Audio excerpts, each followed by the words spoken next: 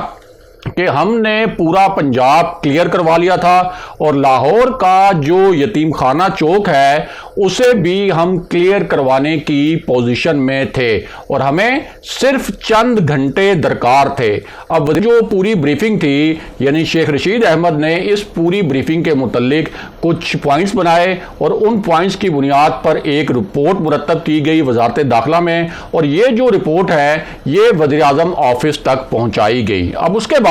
کیا ہوا یہ کہ ایک ایسے موقع پر جب ڈی ایس پی فاروق بلوچ سمیت 11 پولیس اہلکار جو ہیں ان کو اغوا کر کے تحریک لبیک کے مرکز لے جایا گیا تو پولیس نے آپریشن کے لیے گو اہیڈ مانگا وفاقی حکومت سے اور وزارت داخلہ سے، اور یہ انکشاف بھی یہ جو اعلیٰ شخصیت ہیں جو کہ بریفنگ دے رہی تھی انہوں نے کیا۔ اور یہ جو شخصیت ہے انہوں نے یہ بھی بتایا کہ جب یہ آپریشن کے لیے گو اہیڈ مانگا گیا یعنی ایک سگنل مانگا گیا کہ پنجاب پولیس کو اجازت دی جائے کہ وہ تحریک لبیک کا جو دھرنا تھا یتیم خانہ چوک میں وہاں بھی ایک کارروائی کر کے اس یتیم خانہ چوک کو بھی کلیئر کروا لیں، بالکل اسی طرح جس طرح سے 192 دیگر مقامات پر جو احتجاج کا سلسلہ تھا اور جہاں دھرنے دیے گئے تھے ان کو ختم کروایا گیا تھا، تو اس کے بعد نیت کا سلسلہ شروع ہوا وفاقی حکومت کے درمیان، وزارت داخلہ کے درمیان اور پنجاب پولیس کے درمیان۔ اور اس شخصیت کا کہنا تھا کہ جس طرح سے تحریک لبیک کے احتجاج کے دوران پولیس اہلکار جہاں بحق ہوئے اور جس طرح سے پولیس اہلکاروں کو اغوا کیا گیا، خاص طور پر جو مبینہ طور پر تھانے سے اغوا کیے گئے، اس کے بعد کوئی مذاکرات کی گنجائش باقی نہیں رہ جاتی تحریک لبیک کے ساتھ۔ اور یہ جو شخصیت تھی یہ اس بات پر بار بار اصرار کرتی رہی کہ یہ معاملہ جو ہے اگر اب مذاکرات سے حل کیا گیا اور اگر ان مذاکرات کے نتیجے میں تحریک لبیک کے ان کارکنوں کو رہا کیا گیا جو کہ تشدد میں ملوث تھے، جو کہ پولیس اہلکاروں کے قتل میں ملوث تھے اور جنہوں نے پولیس اہلکاروں کو اغوا کیا، تو اس سے پولیس کا جو morale ہے وہ بہت زیادہ ڈاؤن ہو جائے گا۔ اور یہ جو شخصیت ہیں جو یہ بریفنگ دے رہے تھے یعنی یہ جو اعلیٰ عہدیدار جن کا ہم نے آپ سے ذکر کیا، یہ شخصیت تھے آئی جی پنجاب۔ اب اس کے بعد اس معاملے میں ایک اور رخ آ گیا اور وہ رخ یہ تھا کہ ایک طرف تو پولیس یہ چاہتی تھی کہ وہ آپریشن کر کے یتیم خانہ چوک میں جو دھرنا تھا اس کو ختم کرائے اور یہ جو احتجاج والا سلسلہ تھا، یہ آخری جو دھرنا تھا جو رہ گیا تھا تحریک لبیک کے مرکز کے اطراف، اس کو بھی وہ کارروائی کر کے ختم کروائے۔ لیکن دوسری جانب ایک حیران کن معاملہ یہ ہوا کہ وزیر اعلیٰ پنجاب کے دفتر میں اسی دوران ایک بہت اہم نوعیت کی ملاقات ہوئی اور اس ملاقات میں اچانک یہ فیصلہ کر لیا گیا کہ تحریک لبیک کے گرفتار کارکنوں کی فہرستیں بنائی جائیں اور یہ پیغام پہنچایا گیا کہ تحریک لبیک کے جو گرفتار کارکن ہیں انہیں جو ہے وہ رہا کیا جائے گا۔ اب یہ خبر ہمارے ذرائع کے مطابق جب آئی جی پنجاب تک پہنچی تو ظاہر ہے کہ ان کو اس پورے معاملے پر تحفظات تھے، کیونکہ ان کا خیال یہ تھا کہ اگر یہ سارے مظاہرین جو ہیں ان کو رہا کر دیا گیا تو پھر جو پولیس کے حوصلے ہیں وہ بڑے پست ہو جائیں گے اور اگلی مرتبہ کسی بھی احتجاج کو اس طریقے سے اس پر قابو پانے کے لیے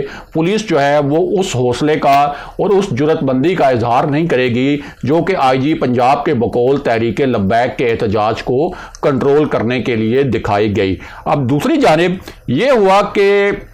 جب حکومت نے یہ فیصلہ کر لیا کہ اب مذاکرات ہوں گے تو ایک ٹیم بنائی گئی اور یہ ٹیم جب لاہور پہنچی تو معاملہ ہوا کہ جس نے آئی جی پنجاب، وزیر داخلہ شیخ رشید احمد اور حکومت کی جو مذاکراتی ٹیم تھی انہیں حیران کر کے رکھ دیا۔ وہ اس طرح کہ حکومت کی جانب سے جو ٹیم تھی اس میں ایک طرف تو شیخ رشید احمد شامل تھے، نور الحق قادری شامل تھے، علامہ طاہر اشرفی شامل تھے، گورنر پنجاب چودھری محمد سرور شامل تھے، راجہ بشارت شامل تھے، اور اس کے ساتھ ساتھ ایک خفیہ ادارے کے آفیسر بھی اس مذاکراتی ٹیم میں شامل تھے۔ دوسری جانب جو تحریک لبیک کا ڈیلیگیشن تھا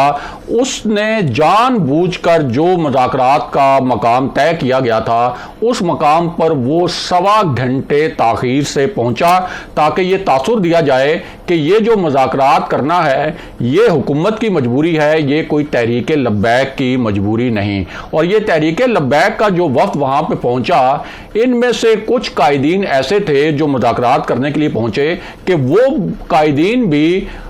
پولیس کو مختلف مقدمات میں مطلوب تھے۔ اب تحریک لبیک کے جو مذاکراتی ٹیم تھی اس نے جب یہ بات چیت کا عمل شروع کیا تو ان کا جو لہجہ تھا وہ بڑا ایگریسو تھا اور حکومتی ذرائع کے مطابق بڑا ہی منفی لہجہ تھا، اور اس وقت آئی جی پنجاب جو ہیں وہ اس طرح کے رویے پر تحریک لبیک کے قائدین کا جو مبینہ ایک منفی رویہ تھا اس پر بڑے ہائپر بھی ہوئے، اور انہوں نے وہاں ان کو دو ٹوک جواب دیا کہ آپ کے ساتھ کوئی بھی ایسی خاص رعایت نہیں کی جا سکتی کہ جس کے تحت کوئی ایسا تاثر بنے کہ پولیس والوں کے ساتھ کوئی زیادتی ہو گئی ہے یا ان کا مورال ڈاؤن کرنے کے لیے کوئی اقدام اٹھایا گیا ہے۔ اب ایک ایسی صورتحال میں جب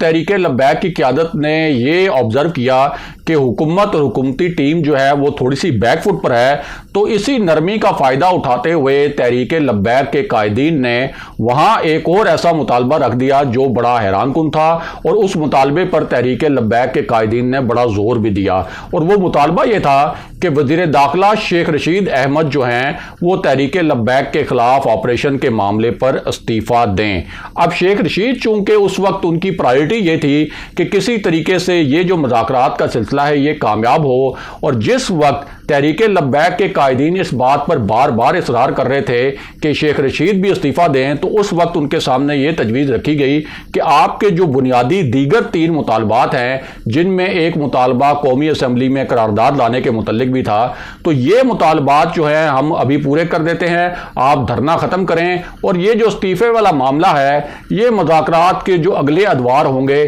ان میں کہیں جا کر ڈسکس کیا جائے گا۔ اور ہمارے ذرائع کے مطابق اس وقت شیخ رشید احمد نے جس طریقے سے اس پورے معاملے کو ہینڈل کیا اس پر کچھ حکومتی رہنما بھی شیخ رشید کی پالیسی سے خوش نہیں تھے، اور اس پوری صورتحال میں ذرائع کا یہ بھی کہنا ہے کہ شیخ رشید نے جب تحریک لبیک کی قیادت کی جانب سے بھی استعفے کی ڈیمانڈ کی گئی تو اس وقت انہوں نے وزیراعظم آفس بھی یہ پیغام پہنچایا کہ اگر وزیراعظم عمران خان سمجھتے ہیں کہ مجھے استعفیٰ دینا چاہیے یا میری وزارت تبدیل کی جانی چاہیے تو میں اس کے لیے رضامند ہوں اور میں اس کے لیے تیار ہوں۔ لیکن اس وقت شیخ رشید احمد سے استعفیٰ نہ لینے کا یا ان کی وزارت تبدیل نہ کرنے کا فیصلہ اس وجہ سے کیا گیا کہ اگر اس صورتحال میں شیخ رشید کی وزارت تبدیل ہوتی تو یہ تاثر جاتا کہ اس وقت ریاست نے مکمل طور پر تحریک لبیک کے سامنے سرنڈر کر دیا ہے، اور پھر ایک کے بعد دوسرے استعفے کی ڈیمانڈ کی جاتی، پھر تیسرے استعفے کی ڈیمانڈ کی جاتی، حتیٰ کہ یہ ڈیمانڈ جو ہے وہ پھر وزیر اعظم کے استعفے تک بھی پہنچ سکتی تھی۔ اس لیے اس وقت فیصلہ یہ کیا گیا کہ شیخ رشید احمد کی پیشکش کے باوجود کہ شیخ رشید احمد کی جو وزارت ہے وہ فی الحال تبدیل نہیں کی جائے گی۔ اگلے پروگرام تک کے لیے خدا حافظ۔